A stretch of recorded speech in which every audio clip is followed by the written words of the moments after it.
Hello, and welcome to the Angus and Pete Show.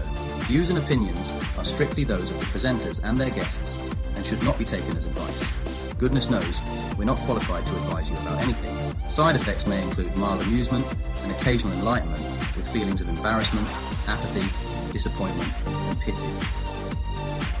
Welcome to episode 26. I'm Angus Pacey. And I'm Pete Brown, and we are the Angus and Pete Show. The place where you could listen to two guys chatting about the riveting world of customer engagement. That's customer engagement, call centre, contact centre, customer service, customer experience, CX, or whatever else you're calling it this week. And if you want to find out more about us, then check us out on LinkedIn. So, Pete, it's that time. What have we got in the post bag this week? Felipe from Germany got in touch. He's been helping us out, spreading the word by reposting our stuff on LinkedIn. So thanks for that, Felipe. He listened to the last episode, CX Insider, Phil on sales engineers. And Felipe says everyone knows that sales engineers are key to shortening the sales cycle. And if you don't know that and you want to find out how, then go and have a listen to episode 25. Terry, do you remember Terry? Yeah. Remember his complaint about the joke of the week being missed? Well, he's now back to his happy-go-lucky self now that we've reintroduced it. And he says, thanks for that, guys. So if we can spread a little bit of happiness, a little bit of sunshine in your otherwise dull life, Terry, then we're happy to do so. I'm really pleased that it is so easy to please him. He is very easy to please by the sounds of it. There was a third one.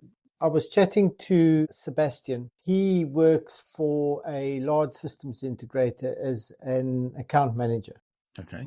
He said there are lots of customer experience, contact center opportunities in his accounts. And in his company, they've got several vendors that they can choose from in that area. They're all well known, all got strong brands, and they all have good products. He said the problem is when he's in front of customers, all the vendor salespeople start off talking about their company and how great they are. Yeah. And then they go straight to product and features, and they go into feature benefit statements. He says it's okay, but it feels like there is something missing. What is it? Well, Sebastian, it sounds like you've got two of the important ingredients with brand and product, but you're right, there is something missing. And the thing that's missing, by the sounds of it, is the thing that brings it all together and makes it real for the customer. And that's the sales proposition. Okay, you've just answered the question, but let's go into this a little bit deeper. So let's make this the topic of the episode. Pete, I know this is your favorite hobby horse. Take us through what is a sales proposition? Why is it important? Where does it fit in the buying process? And most importantly, why should it not be confused with a product proposition or the product features? Before we start, it's probably worth getting our terminology correct. So we've spoken about brand, we've spoken about product, and we've spoken about proposition. What are they? Often misunderstood, often overcomplicated, but really quite simple when you boil it down. So let's start with brand. Okay. Brand is the identity and perception of your company. It's the logo, it's the values, it's that thing that people call tone. If a company was a person, it would be the personality. It would be the interpersonal skills. It would be the things you like, maybe the things you don't like. But in all of that, a brand has a purpose, and that purpose is to build recognition, trust, and loyalty. That's what it's for. All right. So that's all about the company. But the favorite hobby horse for everybody is you've got to be able to talk about the product. So what are you really talking about here? The product is the thing you're selling. Now, that can be a tangible thing like a car or a mobile phone or a laptop, or it could be an intangible thing like a service, consultancy, or maybe even hairdressing, things of that sort. The purpose of a product is to solve a specific problem or fulfill a need. Okay, so those are the two things Sebastian was talking about. And the bit that's missing is a proposition. And the proposition is key. Without a proposition, a brand is worthless and a product isn't really sellable. Because what a proposition does is articulate the promise of value that a brand makes to somebody who's buying that product. It gives it context, and its purpose is very straightforward. It is to persuade a customer to buy by clearly communicating value. You and I have often seen that proposition and product are used interchangeably. Are they really? No, they're not. They're very different. If we just leave brand out of the rest of this conversation, we all roughly know what brand is. Product and proposition are really important to sellers and buyers. The product is talking about the specifics of the thing we sell or the thing we buy. And the proposition is talking about why it's important and what it does for the buyer. They're both sides of the same coin. They're both there to drive sales. The one is about what we do, and the other one is about how we do. Yeah, exactly. And these two terms, product and proposition, are often confused. They're often conflated. And many companies mistakenly focus on product features rather than crafting a compelling value proposition. Think about the adverts you see for cars on the TV.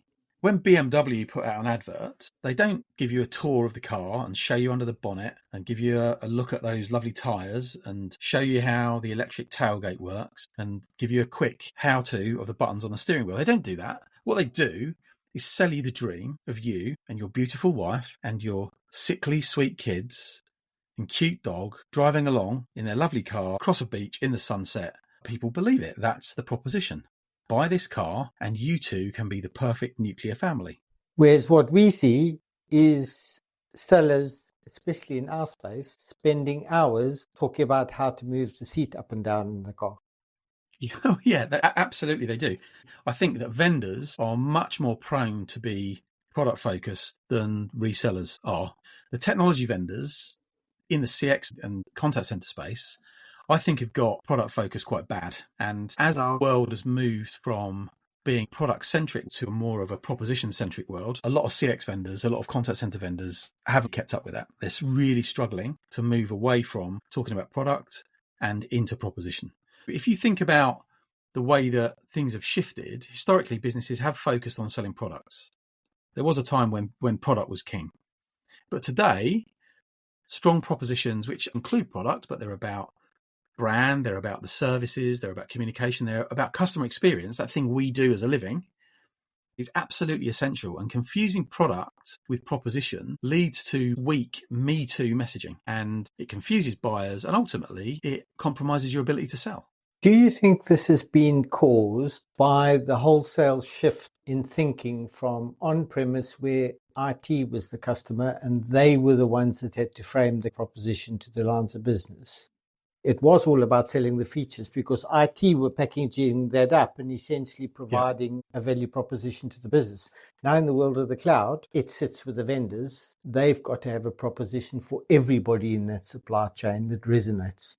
The cloud has changed the buying motion. You're absolutely right. I think also those people that we normally associate with products, so IT, technical people, they've actually got better at buying this stuff. Certainly in the contact center and CX space, I've seen that. They're a lot more focused on the outcomes rather than product. We know this because they'll tell us buyers don't really care about your product. Sorry, but they don't. What they care about is their problems and solving them, which means that whether you're a seller like Sebastian at the front end or whether you're a product building organization within a company, you need to be thinking about selling the problem you solve, not the product you make. And that's even more of a thing when you're talking about a service. Your value proposition, if I'm following you correctly, is external. Right.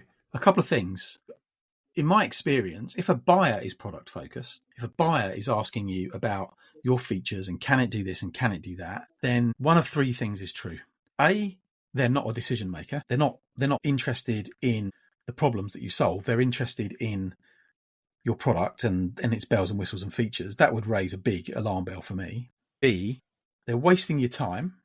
Well, there's actually no real opportunity there. There's no real requirement. They're just interested in your stuff. Or the third option is that they've already decided to buy something from someone else. It's much easier to compare and justify a decision based on a list of features than it is on a bigger problem-solving strategic value proposition. And that's a game that a lot of buyers play when they're looking to justify a decision that they've already made. What you're saying is that if they're focused on outcomes, they're probably more likely to be a buyer or an influencer. Absolutely. So when you've got product-focused buyers, that's the sort of behavior that you should look out for. In the same way, product-focused suppliers, sellers, are usually very internally focused, because anyone who knows anything about proposition knows that when you start building a proposition, your reference point is the customer, not what you can build and what it can do. I heard this phrase last week at an event, and I hadn't heard it before. It was, we're shipping the org chart. We're internally focused. And when we put stuff out the door, you can see our internal politics, our internal silos, our internal challenges reflected in the way that the product is, the way that there are different user interfaces, the way that this thing doesn't quite seamlessly work with that thing, the way that this font is a little bit different in this part of the product to that part of the product. You can see all these gaps and you can see all these problems. The proposition is there to package it all up and make it look nice. When people are shipping the org chart, that happens when there is no proposition. Okay, move on to why is this important? A proposition is strategically important. Without a proposition, you really don't have anything to say when it comes to motivating buyers to buy. So for me, the proposition, it's all about the place where you can differentiate. If you think about it, in our market today, we're in a crowded market. CX and contact center vendors are manifold. Everyone does roughly the same thing. Going toe to toe, product for product, feature for feature, is not a good way to differentiate. Therefore, we need something more. And that's what the proposition is all about. There's a guy called Michael Porter. He's a professor of strategy, sales strategy at Harvard University in the United States, I believe. And he's a professor, so obviously he knows what he's talking about. And he says that sales strategy is about setting yourself apart from the competition. It's not a matter of being better at what you do. It's a matter of being different at what you do. Product is about being better, but proposition fundamentally is about differentiation. If you've got a good proposition and you differentiate, the reason why it works is because you will grab people's attention. Otherwise, you just look like a me too. Exactly. Product focus really is about operational effectiveness, certainly in our world, in the CX and contact center world. It's necessary, but it's easily copied. We know this because as soon as one vendor does something that looks like a good idea, all the other vendors copy it and follow it.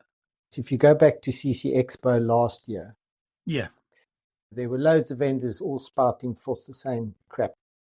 It's probably the same way I would describe it. There was one speaker who pitched up dressed in an inflatable T-Rex suit. He did. And he had one of the biggest and most engaged audiences that stayed with him because he was different. Your example is a great one. Turning up and in an inflatable T-Rex suit, he says, my proposition is I'm a little bit quirky and I'm going to be a bloody good laugh to work with. Why don't you come and talk to me? You don't even have to say it. You just have to do it. And then you've got something that's different. So product is really focused on operational effectiveness, the now. It's necessary, but it's easily copied. It gives you a short-term edge, but it's not a strategic thing. Proposition focus is all about strategic differentiation. It's really core to competitive advantage. And it's all about the long term, being different in the long term, as opposed to being a me too in the short term with product. And long term is the name of the game in our space. If you're bringing a new solution into your business, you're going to have it for a while. It becomes increasingly difficult for those smaller niche players, and we've still got quite a few of them in the CX and contact center market, to differentiate because everyone's roughly doing the same thing with the CX and contact center product. And differentiation then becomes about your go-to-market, about your delivery capability, about your reach, about those other things you do. Maybe it's security, maybe it's infrastructure, whatever it is, it's something more than just that point product. So when people come and say, we need to differentiate on product, it's a thankless task. Angus, how many deals have you actually won based on features? We've got a feature that someone else hasn't. That doesn't happen anymore. That does not happen anymore. It ceased to be a thing a long time ago. It's now about what is the value we get? How easy do you make it? What is the risk? Right. It's not about the feature set. It puts me in mind of a story. This happened about a year ago. And I was in a meeting with a sales specialist and a lady came into the room. She didn't introduce herself. She didn't say hello. She didn't offer us a coffee.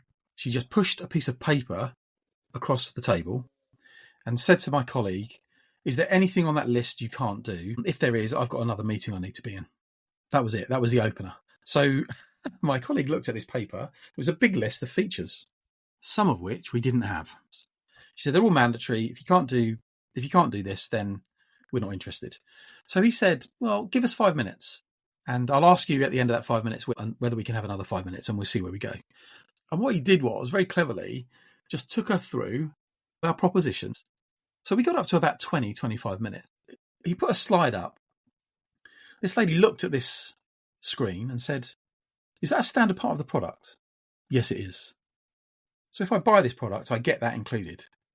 "Yes, you do." She says, "One moment," makes a call. Within 30 seconds, there are 6 other people in the room.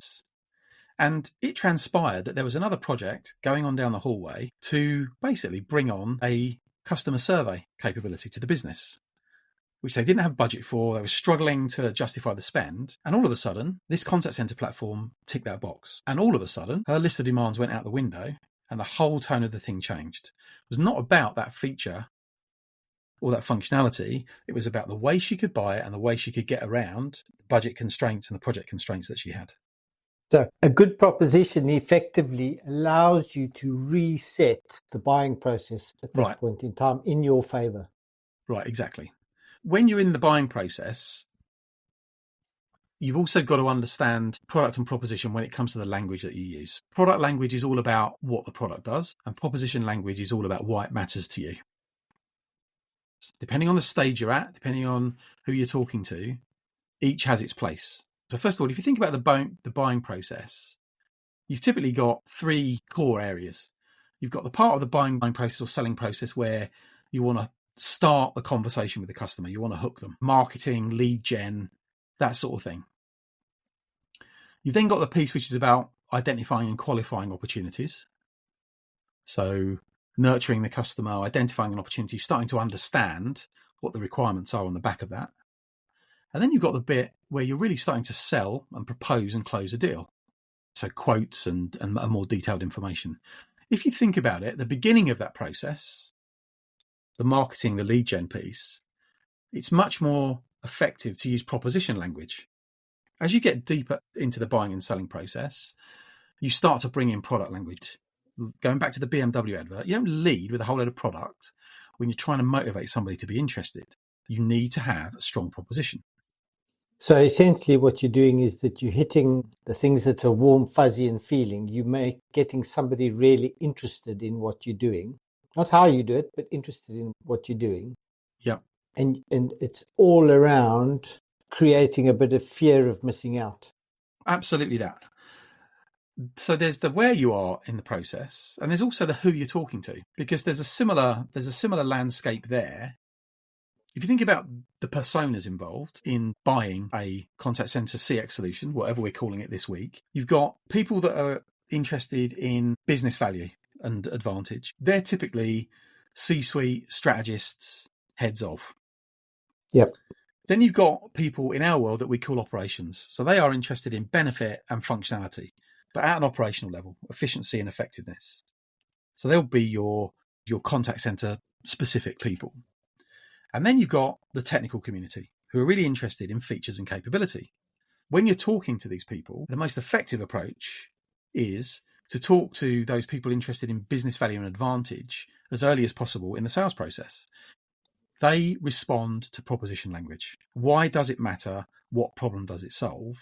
But as you move through the process, as you get into the formulation of a solution and start to get close to signing a contract, absolutely, you need to understand that product language is key. People want to know all of the details. People want to know about the features and the functions and the security and the infrastructure and all of that stuff, but you don't lead with it.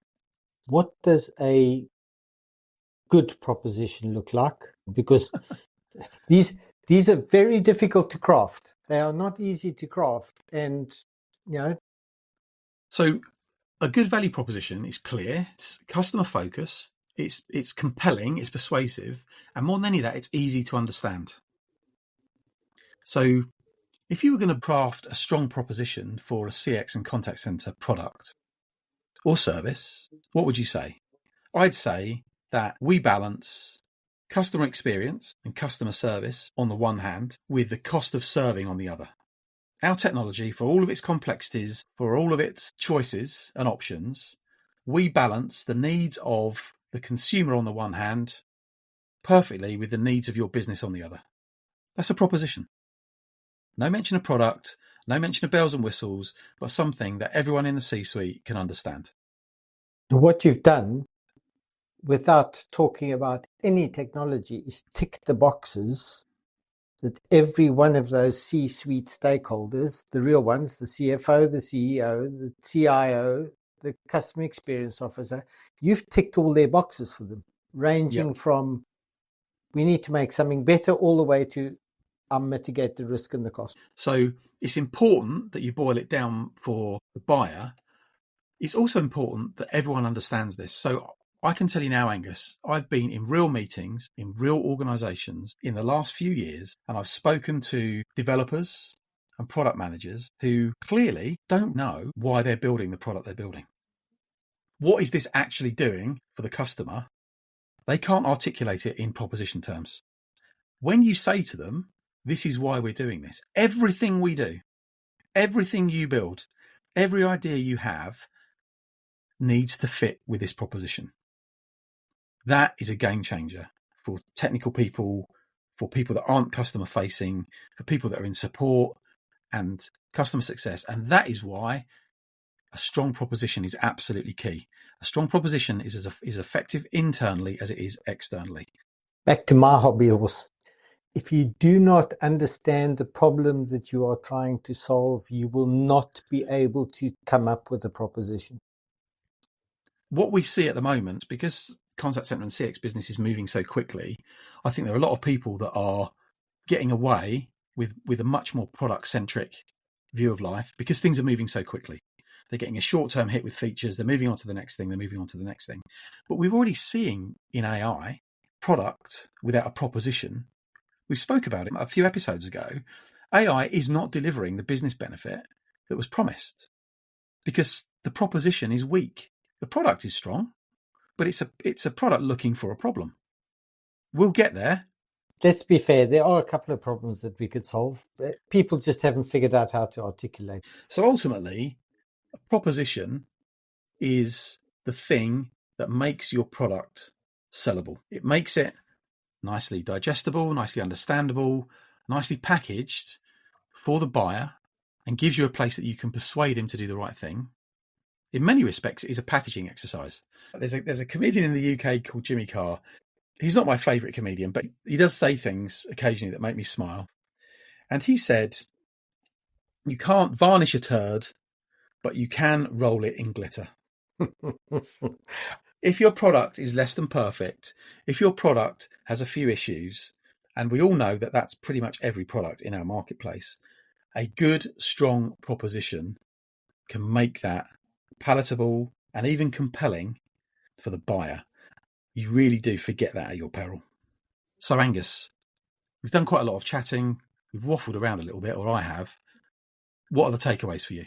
I think there are a couple of them. Well, more than a couple. One, understand the difference between brand, product, and proposition. Now, your brand shapes perception and trust. Product solves the problem, and the proposition is the one that promises the value. Yep.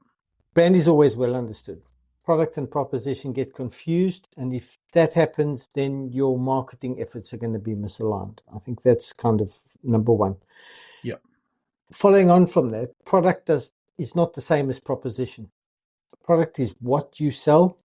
Proposition is why somebody should care. Remember the BMW ad. Do not go and sell the switch that moves the seat up and down, because that emotional connection will always win.